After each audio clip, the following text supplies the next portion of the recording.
इस वक्त हमारी मौजूदगी जफराबाद नगर पंचायत के नासही मोहल्ले पे, जहां बीती रात करीब 12 बजे के आसपास इस कार पे दुर्घटना हुई है। और यही अगर आप बता दें कि पत्रकार को देश का चौथा स्तंभ कहा जाता है, लेकिन जब पत्रकारों पर आए दिन हमला हो रहा है, अगर पत्रकारों पर हमला हो रहा है तो जाहिर सी बात है कि आम जनता आज के दौर में कैसे सुरक्षित है। और हमारे साथ बात करने के लिए अखिलेश सिंह जी हैं, जिनके साथ इस कल रात में घटना हुई है। बोलिए पूरे घटनाक्रम को जरा समझाएं।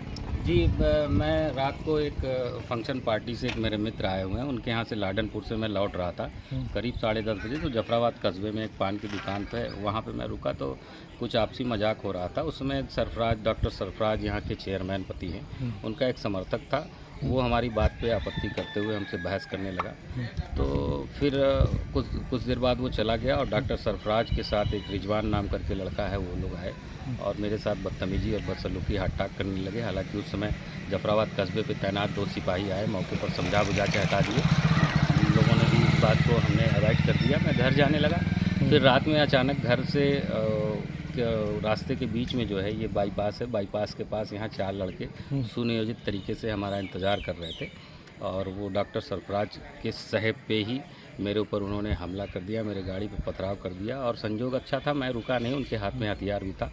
रुका होता तो शायद मेरी हत्या भी वो लोग कर देते। अच्छा, ये जैसे खबरों को लेकर जब आप पक्ष में लिखते हैं तो आपको क्रेडिट भी दिया जाता है, लेकिन जब आप विपक्ष में लिखते हैं तो दुश्मन भी तैयार होते हैं। तो क्या आपको लगता है कि ये सब जो घटनाक्रम हुआ है खबरों को लेकर हुआ है या किस तरीके? देखिए, डॉक्टर सरफराज कहने को तो पढ़े लिखे आदमी हैं, लेकिन वो सिर्फ उसी पर्सनालिटी हैं और उनकी हरकतें, उनकी जो पृष्ठभूमि है पिछली, उनकी हरकतें हैं वो क्रिमिनलों जैसी है। अभी उनके लड़के ने एक लड़के को बीच बाज़ार में इतनी बुरी तरीके से मारा पीटा था कि वो वीडियो आज भी वायरल चलता है। तो वीडियो देखने के बाद अच्छे लोगों की रूह कांप जाती है और उसमें डॉक्टर सरफराज की भी सहभागिता थी। उसमें मुकदमा भी पंजीकृत हुआ है।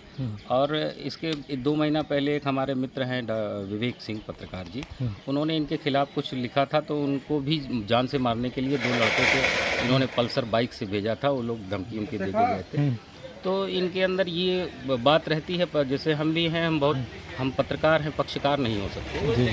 तो हम निष्पक्ष लिखना हम लोगों की जिम्मेदारी है और जिम्मेदारों पर उनकी कमियों पर प्रहार करना और उच्च अधिकारियों को संज्ञान में डालना, ये हम लोगों की जिम्मेदारी है। तो इनको इस बात का मलाल भी रहता है कि ये पत्रकार मेरे पक्ष में नहीं रहता और निष्पक्ष रहता है।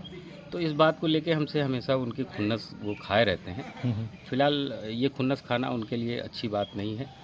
ये हम लोगों को हम लोगों की जिम्मेदारी को रोकने का प्रयास किया जा रहा है। अभी आप थाने पे तहरीर दिए हैं, तो क्या तहरीर में था और क्या आश्वासन मिला जफराबाद थाना अध्यक्ष जो डॉक्टर जेपी यादव जी हैं, क्या उन्होंने कुछ कहा? देखिए, अब हम लोगों के पास कौन है, पुलिस कानून के अलावा हम लोग किसका दरवाज़ा खटखटा सकते हैं। तो मेरे साथ जो भी घटनाक्रम हुई इसको हमने लिखित तौर पे अपने थाना अध्यक्ष जफराबाद महोदय को प्रार्थना पत्र दे दिया है और उन्होंने आश्वासन दिया है कि इसमें उचित और कड़ी कार्रवाई की जाएगी।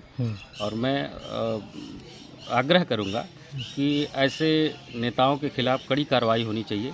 नहीं, पत्रकारों पे संकट इसी तरीके से बना रहेगा। आज मेरे साथ जो हुआ है, मैं अगर कल रात में गाड़ी रोक देता तो 100% मेरी हत्या भी हो सकती थी। तहरीर किसके नाम पे पड़ी है? तहरीर तो हमने 4 मारने वाले जो अज्ञात थे, लेकिन सह इनका था, तो हमने इनको उसमें दिखाया है कि डॉक्टर सरफराज के सह पे ही मेरे ऊपर अटैक हुआ। देखिए, ये थे हमारे साथ दैनिक जागरण के पत्रकार अखिलेश सिंह, जिनकी रात में करीब 11 से 12 बजे के बीच यहीं पर घटनास्थल हुआ है। और अपने सहयोगी से कहेंगे पहले इस कार को दिखाएं कि किस तरीके से इस कार पे हमला हुआ है।